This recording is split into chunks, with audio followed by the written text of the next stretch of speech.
You're a podcast listener, and this is a podcast ad. Reach great listeners like yourself with podcast advertising from Lips and Ads. Choose from hundreds of top podcasts offering host endorsements, or run a reproduced ad like this one across thousands of shows to reach your target audience with Lips and Ads. Go to lipsandads.com now. That's LIBSYN ads.com. The following program contains graphic images. Viewer discretion is advised. Today, on an all-new Dr. Phil, his family was murdered. You wanted them dead. And his teen daughter convicted. You're part of a plot where two guys with guns and swords massacre his family and then burn his house to the ground. None of this makes any sense at all. It was senseless. Now, you haven't told the truth yet, have you? The interrogation continues. What is the truth? A Dr. Phil exclusive.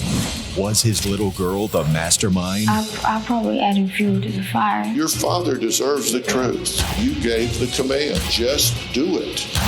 Is that true? The shocking conclusion. Can a father forgive? Yesterday, we talked about one of the most horrific murders in Texas history. On March 2nd, 2008, 16-year-old Erin Caffey convinced her boyfriend and his hunting buddy to murder her family. Miraculously, her father, Terry, was the only one to survive. Take a look. An attack on a Range County family left a mother and her two sons dead and a father in the hospital. It was early Saturday morning when father and husband Terry Caffey crawled to his neighbor's house after being shot.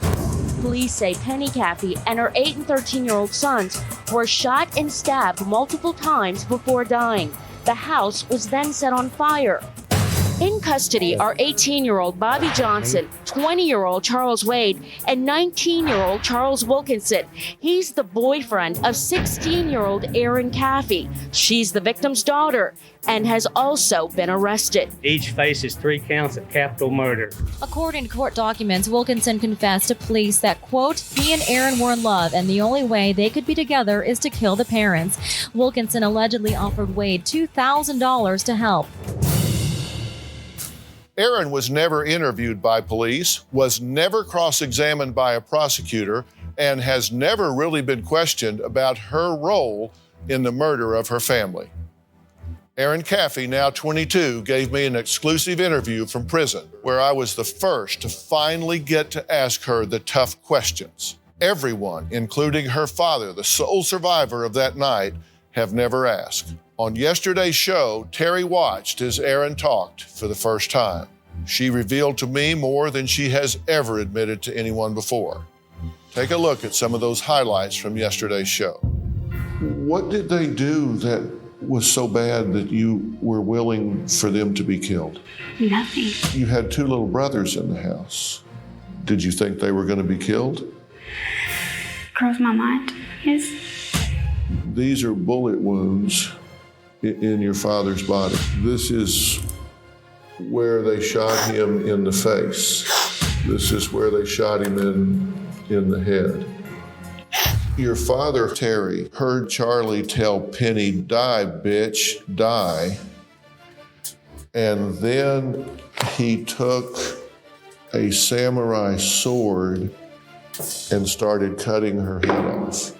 Looks like just go inside, get your stuff, and look at what money you have in that box. Just run away. Everything will be all right then. You know what you gotta do. I was trying to talk her out of it. Try to talk her out of what? Trying to kill her parents. So this guy kills your whole family, then you have sex. What were you thinking and feeling about that? I didn't enjoy it. How'd you feel about your family being dead? I didn't want to think. Erin continues to say that she was not the driving force behind her family's murder. She said, look, it wasn't me. I just got caught up and swept along in this. Despite her accomplices swearing that she was the mastermind. I confronted her on the truth of what happened that night. Take a look. What is the truth about what happened that night? That I knew about it and was okay with it. I mean, just... You knew they were going to kill him. You knew they were taking swords in there, right? That is the sword. You saw that before it went in the house, correct? Because this is the sword that they used to slit your mother's throat. This is the sword they used to stab Tyler in the back of the neck 3 times. I mean, that's the truth. You knew about it. The other 3 say they were trying to get you to run away, but that you emphatically insisted that your family be killed. That's what they all say. Isn't that the truth? Because if you continue to perpetrate this lie, your father has said that he forgives you. He forgives you for telling him what you've told him you did. He hasn't forgiven you for what you did. And this will never be healthy for him or you if you don't deal with that. Because here are the problems. In your written statement to the police right after the murder, you said, I woke up in a house full of smoke, 2 guys with swords. Then you said when you got to this other house that you drank something and then couldn't remember anything. But that's all a lie, right? Because you didn't smell like smoke. You weren't in that house when they set it on fire, right? You were in the car waiting for them to come back. And they said when you were pulling away, that you said, holy, that was awesome. Anybody say anything in the car after y'all left the house? What? Erin said, holy, that was awesome. Did you say that? Did you say I'm free? No, sir. Charles Wade said you were happier than a kid at Christmas at that point. In your young brain at the time, was it a victory for you? They were gone and you were safe? No. They have said independently that you said you wanted your little brothers killed because they picked on you and that you didn't want them in foster care. And isn't that the truth? You didn't say that. You didn't want them dead. Wasn't it your idea to kill your parents? Really? Because Charlie says it was your idea. Bobby says it was your idea. Bobby's cellmate, Jana Combs, said that Bobby started talking about Erin, saying that she was being abused by her parents. Were you abused by your parents? And that she went on to tell me that Erin convinced them, Bobby, Charlie, and Charles Wade, to kill her parents. Then Misty Lewers, who was Bobby Johnson's cellmate, said that the 2 boys, Charles and Charles, were talking, and the girl said, just kill them and laugh, the girl being you. Do you know Jawanda Rose Brannon? She said that you came to her around Thanksgiving, and she said to me, Rose, I think I'm going to hire someone to kill my parents. And then Charlie told her the same thing. He said, I'm going to hire somebody. You know Kyle Ainsworth? You don't know any of these people? He said he was sitting at one of the tables and Erin and Charlie were talking about something, and then she said, my parents don't want us to be together, and the only way we can still see each other is if we kill them. 2 weeks before the murder took place. Charlie says he begged you, let's just run away. And you said, no, I want them dead. I want my parents dead. Is that true or false? I mean, he did say at one point, let's run away. And I had told him, my parents are going to be looking for me. Do you think all of those people are lying? No, I don't think they're all lying. Now, one thing that I do believe Erin shared, that when she got in the car, she said actually the 2 boys were high-fiving her, and Bobby were hysterical crying. And I believe it was Charlie said, not a word of this. Anybody says anything, you'll be dead just like them. But you heard her say and affirm to me that when they were arguing, she said, just go do it. She gave the command for the family to be killed. Yeah. I mean, I believe she said that, and that's where she crossed the line, and that's where she's got to be accountable. Well, according to reports, Charles Wade agreed to participate in the murders in exchange for $2,000. Part of that payment was supposed to come from the savings that the family had hidden in a lockbox tucked away in the laundry room. I asked Erin about that. Here's our conversation. Your parents had a lockbox with a combination. Who told Charlie the combination? I guess I did. I don't remember that, but I guess I did. Well, they had to get it from somewhere. Let me tell you what Charlie says, and you tell me how much of this you agree with, because I bet you probably agree with most of it, that they came at one point to do this, and the dog was barking, and it woke your father up. And so they left, and you called them and said, come back, I'll keep the dog quiet. Is that true?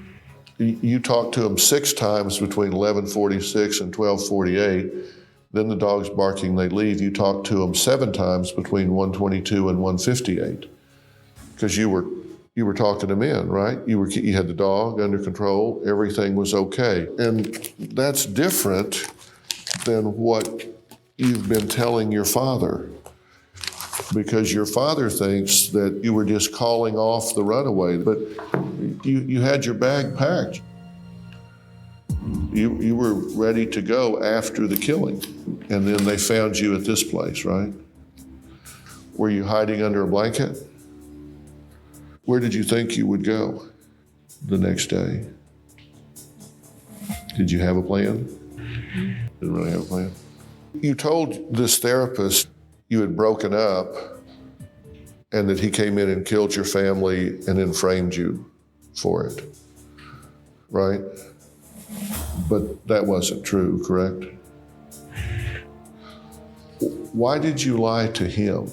I don't know, I guess to make myself look good, probably. But aren't you still doing that now? Tell me what you think I mean when I say, if you don't come clean and be completely honest, that you're never going to heal from this and that your father's never going to heal from it. People say my dad just wants to brush things under the rug, so to speak, and say that, his daughter didn't know nothing about this. And that's, I think we've established I did know. But he says, my daughter did not mastermind this. And, I didn't. And, I know that all this looks bad and everything, but I didn't know what they went in and did that night. At some point, you've got to step up and say, I've done enough to this man. He deserves the truth.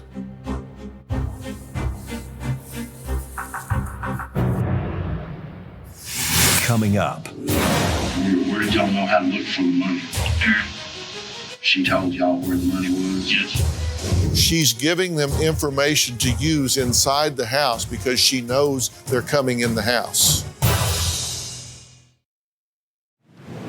Across this great country, from coast to coast, you've told me about the crossroads we're facing. That's exactly why I wrote We've Got Issues, How You Can Stand Strong for America's Soul and Sanity. This book isn't just a conversation starter. It's a roadmap for standing strong in the face of adversity, for embracing our core values when they're needed most. We're talking about real strategies for real people dealing with real issues, from navigating the complexities of today's polarized world to fortifying our families. And I set forth in the book 10 principles that I think are critical for a healthy society. This is not about politics. I'm not a politician, don't want to be a politician, don't know enough about politics to talk about it. But I talk about every angle of life as we know it, from family and relationships to the burning issues that are shaping our world today. We've got issues, how you can stand strong for America's soul and sanity. And you'll find it anywhere books are sold. It's about time we start addressing what truly matters. On Oops, the podcast, join me, comedian Giulio Gallerati, as I examine everyday life, the mistakes, the bad decisions, the goals, the jokes, the social engagements, and all things in between. I'm joined every week by producer and personal confidant Ryan Lynch, various other comedians for witty, candid, and intoxicating conversation. Our listeners love Oops for its sophisticated banter, aka your mom could listen, and many feel like they're in the room with us chopping it up with old pals. You can find every episode of the show on Apple Podcasts, Spotify, or YouTube.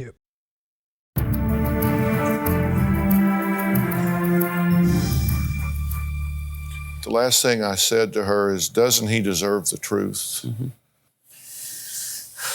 You know, what makes no sense is there was no plan after the fact. What do we do? You know, they threw a sword, not only the sword in the river, but Erin's suitcase is floating in the river. I'm thinking, why would her suitcase be in a river? The next day, you're not going to be able to go shopping. The whole country's going to be looking for you. You're going to need clothes. What do you do? They were asked by investigators, what was your plan? The three of them. They had no plan for the next day. They had no plan. It was Charles that bought the boots. Charles bought the boots. Bobby went to work. In his debrief, Charlie said that their only thought was that Erin would lay low for a while. And when Charles bought the boots, he then took you to where the other boots were, correct? The next day.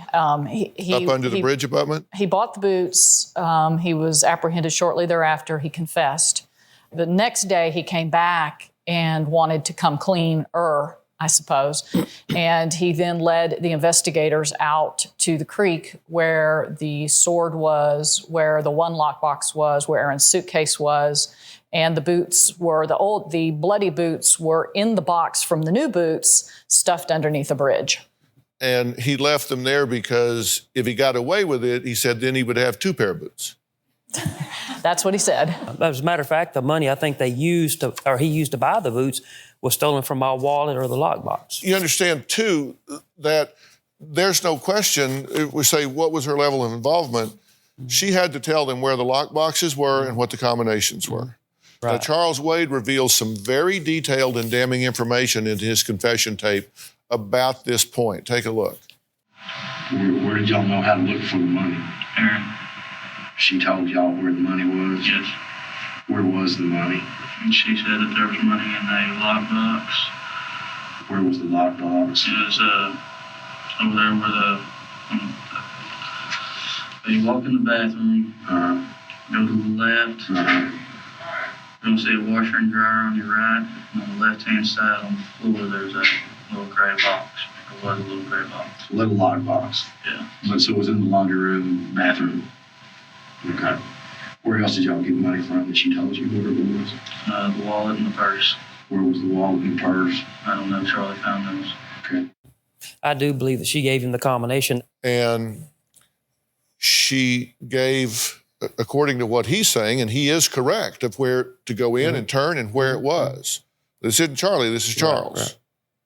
So he had the specific information. And if you're running away, that involves people leaving the house.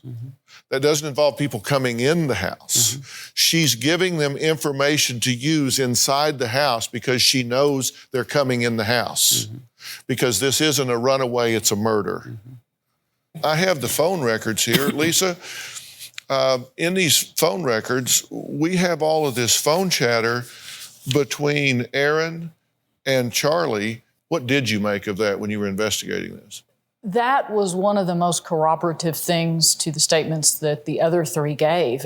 Charlie was so detailed in telling us about Erin calling him from the house repeatedly and then asking them to come over and then calling later again, asking, where are you, where are you, where are you? 13 times she talked to him as they're working the details of this out. She's telling me that their conversation is, first of all, where are you at? He said, don't come. She said, don't come. Let's talk about this. They're just back and forth. Let's not do this. First, let's run away. If she was running away, why did she leave her suitcase behind? Right. I asked her that same thing. And I told her, I said, it would have made more sense if you want to run away, run away. At least your family would still be alive. But you can't make sense out of nonsense. Runaways take their stuff and run away. You know, you're saying, well, maybe she wasn't planning on running away. She had already planned on to kill her family. If I was going to do that, I think I'd be dressed, shoes on, jacket on, suitcase in hand, let's get out of here. You go do what you're going to do. Okay. Some important questions I still have for Erin when we come back.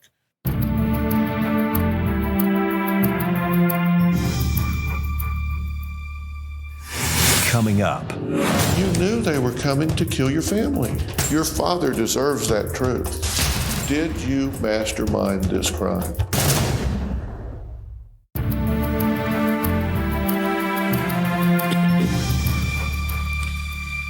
Erin continues to claim that she was not the mastermind behind her family's murders, yet admits she did say she wanted her family dead. I've got an entire notebook here where people are saying it is your idea to kill your parents, that you were emphatic to kill your parents. They would say, let's just run away. I mean, hell, come on, let's just run away. No, I want them dead. Are they all lying? You know, every young girl said, oh, I wish my parents were dead. But I didn't mean it. I know as you are here now today, you don't mean it. I get that, Erin, I really do. But you've got to own it at the time. I've got your phone records here of you calling them in the 2 time periods, talking them through it, walking them in. You knew they were coming to kill your family. Your father deserves that truth. I know it to be true. You know it to be true. The prosecutors, everybody knows it to be true. But your father's in denial about it. He's out saying, oh, you know, she got caught up in all of this and she's a victim. And that's just simply not the case, is it? Are you a victim here? I mean, no. Did you mastermind this crime? Were you the motivating force behind this happening? If not the motivating force, a motivating force. I probably added fuel to the fire. You wanted them dead. Tell me what you're thinking. I wasn't thinking that night. I mean, I wasn't like mad at them or anything like that. I feel like it just happened. You got tired of them bickering and said, just do it. Is that true? I'm sorry? Yes. You gave the command, just do it. You've got to be honest with yourself. You have to be honest with your father. If you do, then you can forgive yourself. You can ask and accept his genuine forgiveness. You can't get genuine forgiveness embedded in a lie. You have to tell the truth. You get why I'm saying that to her, right? Yes. You can't get genuine forgiveness embedded in a lie. Yes. And the thing that worries me is she knows as she's sitting there, she knows that what she said to you is not forthcoming. She knows that, which means she is still living with this lie, in my opinion. Up next, yet another twist to this horrific story. It left police stunned. Was this the first time Erin had asked anyone else to kill her family? You won't believe what investigators found out almost by accident. It left no doubt in their mind that this was all Erin's idea. You don't want to miss who's coming up next after the break.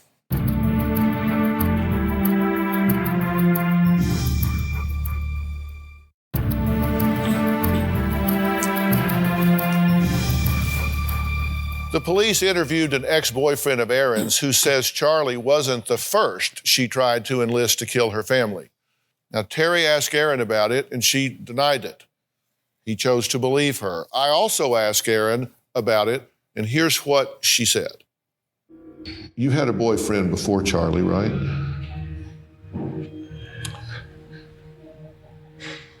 Didn't you talk to him about killing your parents?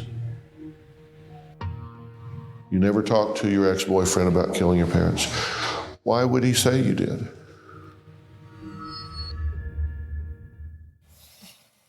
we actually tracked down Erin's ex-boyfriend, Michael Washburn. Here's what he had to say.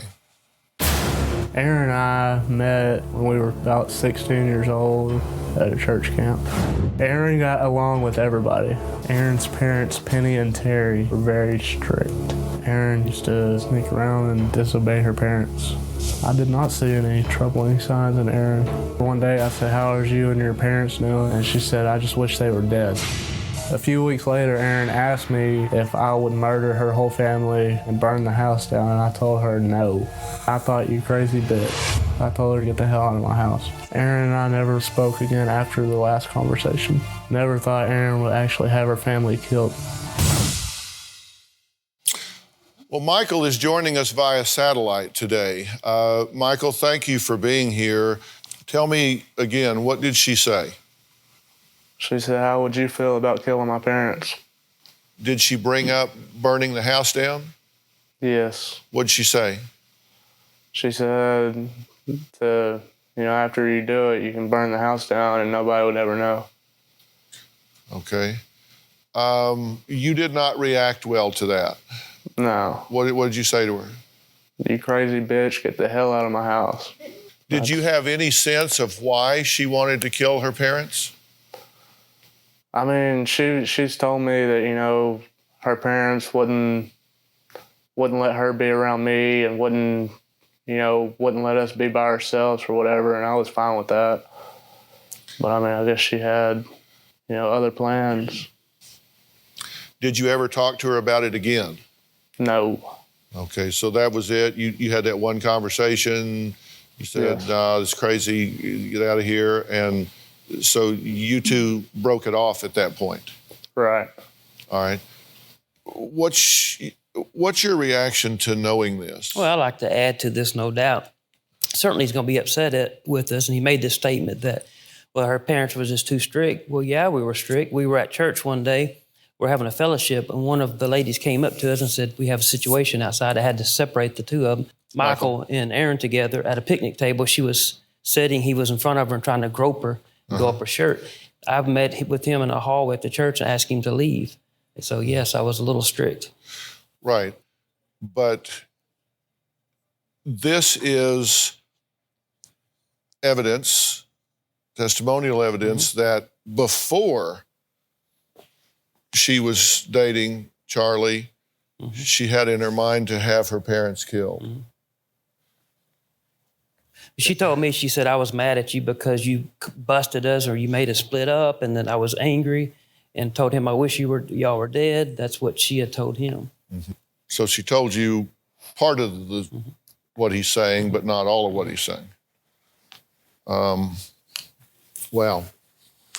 It was 3 weeks before the murders that she asked Michael to kill her family, according to Michael.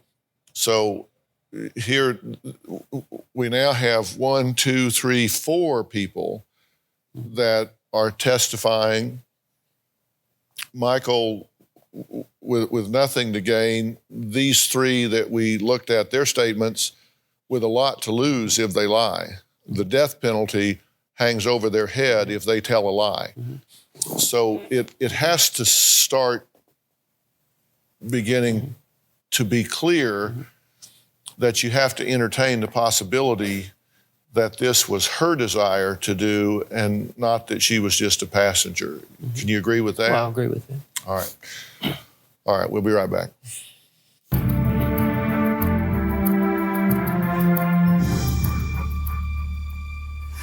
Coming up. In the letter that she wrote, she says, "None of this was your fault. If anything, it was mine." Will Terry change his mind about his daughter's role the night of the murders? I mean, I was angry. I mean, there was times I wanted to go back there and grab her and just shake her. Why?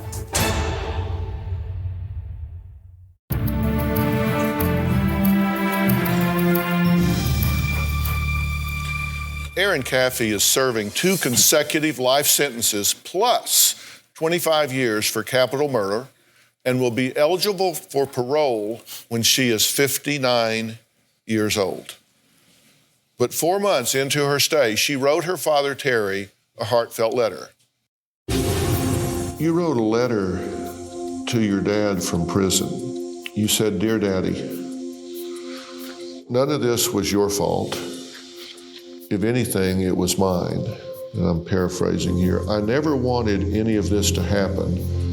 I was just going with what he was telling me. He was feeding me all of these lies. I got caught up in him, and I feel so guilty." You're talking about Charlie there, right? What lies was he feeding you?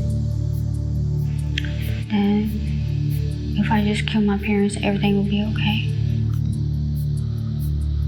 You said, "Even though this happened, I still feel sad, but at the same time glad I'm free from the pressure that was being put on me." What pressure? Being in a relationship with Charlie. You mean pressure from Charlie. Okay. So you say, "I'm sad, but at the same time glad that I'm free from the pressure." So the death of your mother and 2 little brothers, was that a good trade? Here's what I worry about. Healing doesn't begin until you have the truth. And you have told so many different stories and theories here, none of which comport with the facts. You told the police what I read to you here. That was a lie, right? Then you told your father a story. You told one of your counselors a completely different story, right? You said you were kidnapped, but that was a lie, right? And I know you haven't talked to Charlie since this happened, correct? And you haven't talked to Charles Wade, and you haven't talked to Bobby. You haven't talked to anybody. But the police have talked to everybody.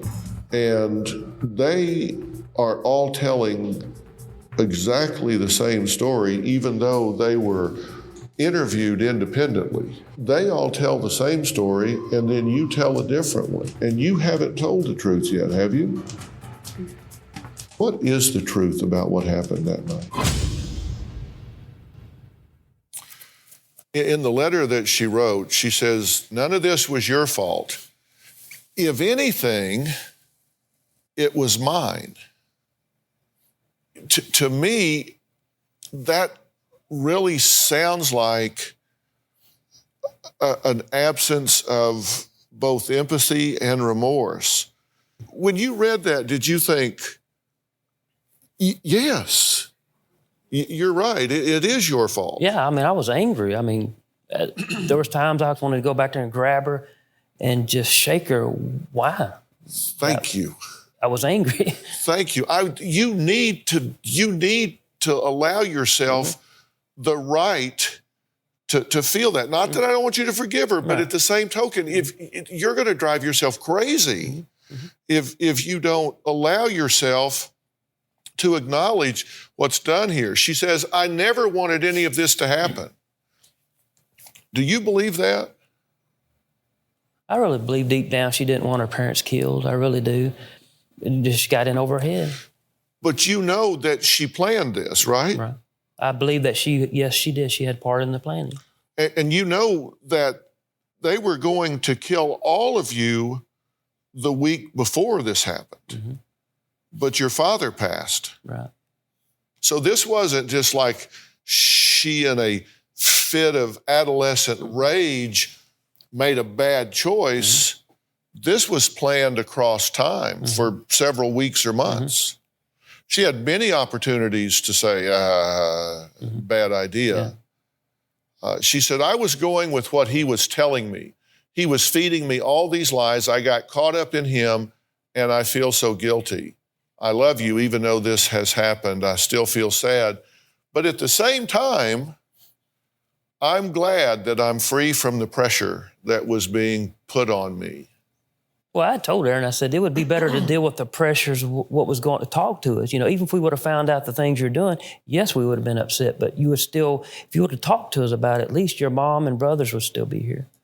A narcissistic, antisocial personality doesn't know what to say.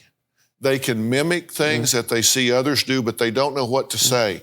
She says, even though this has happened, I still feel sad, but at the same time glad. About what? What in the world would a reasonably thinking individual be glad about? There's that disconnect that's there that tells me that there's a lot more going on here than what we've talked about. And you can't change what you don't acknowledge. And don't you owe it to your wife and your 2 little boys to make sure that the truth is known and that she owns what she did here? Well, absolutely. Because if they're looking down on this, they're going, you know, what about us? What about fighting for the truth for us and for you? Coming up. I got to the point I just couldn't handle the pain anymore. I have a gun in my hand, and I wanted to take my life on that very spot where I lost my family.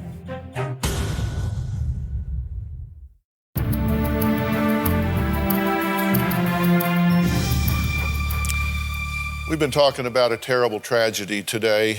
A wonderful family. People admired Terry as a strong Christian man and father and husband.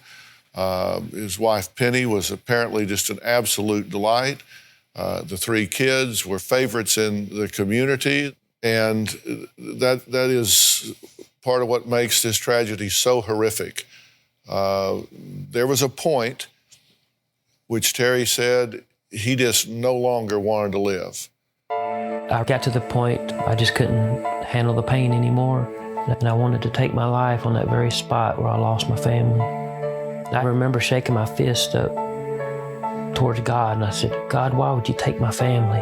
I have a gun in my hand, and out of the corner of my eye, I see a piece of paper flapping in the wind. It was a page out of a novel, and it said, I couldn't understand why you take my family and leave me behind to struggle along without them. The first line is all I could read. My eyes were filled with tears.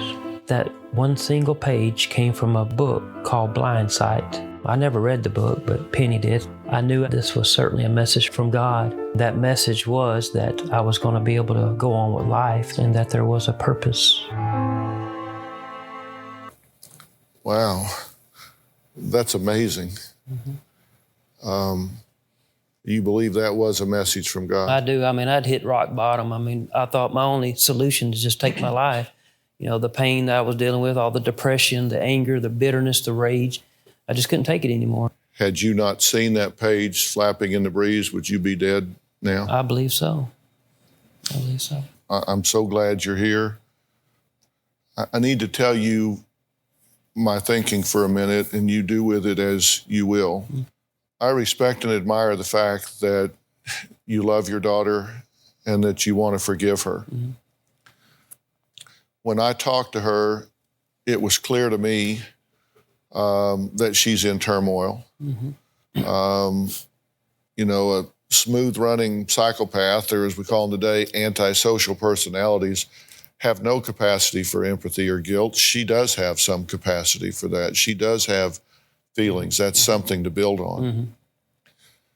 But if this young woman is allowed to continue to perpetrate a lie, then she will never, ever get beyond it. Right. She'll never get beyond it. Here's what I believe.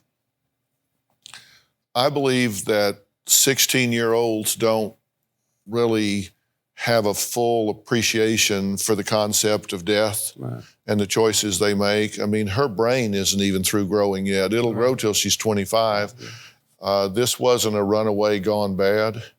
This was a poorly thought out strategy on her part to be free. I think she is lying by omission when she tells you, I just got caught up in it. She has to own this. And if you don't require her to do that, then she will continue to live a lie. And I don't know if you are afraid that you won't be able to forgive her, if you ever admit to yourself that she was a driver in this evil doing.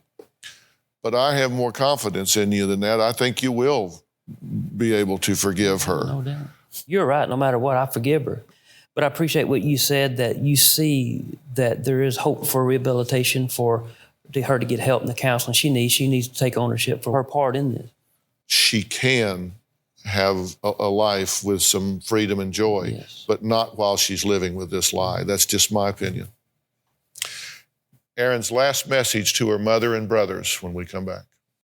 Want to know what's coming up on Dr. Phil? Visit our website and subscribe to our email newsletter. You'll get weekly updates, life strategies, and exclusive video that you won't find anywhere else.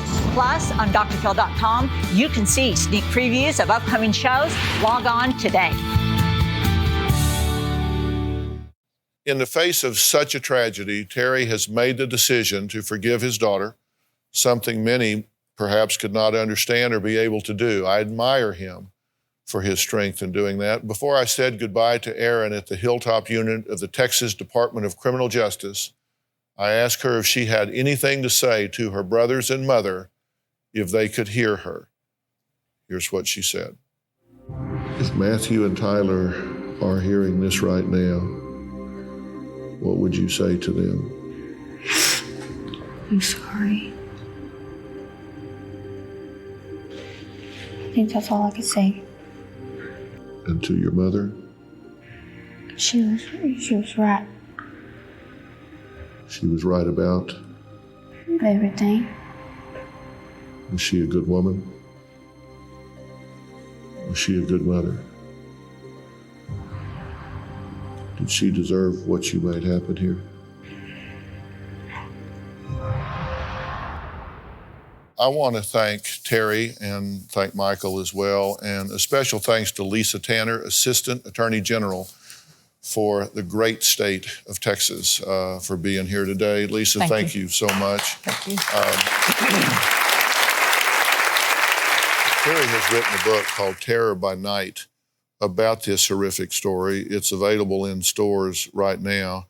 I've read this book, and if you're a parent, you should read it too, because it does talk about the tragedy, but it is also an inspirational message. It's an inspirational story of strength and grace, and you did a great job on this, and I hope people will read it.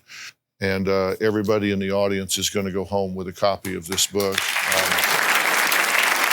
And a special thanks to our medical team at Doctor On Demand for assisting us with some of our guests in preparation for the shows this week. If you at home want to have your own Doctor On Demand, a new app we created, go to Google Play or the App Store and download the Doctor On Demand app. All right? For more information on today's show, please go to drphil.com. Thank you so much. Terry, thank you so much.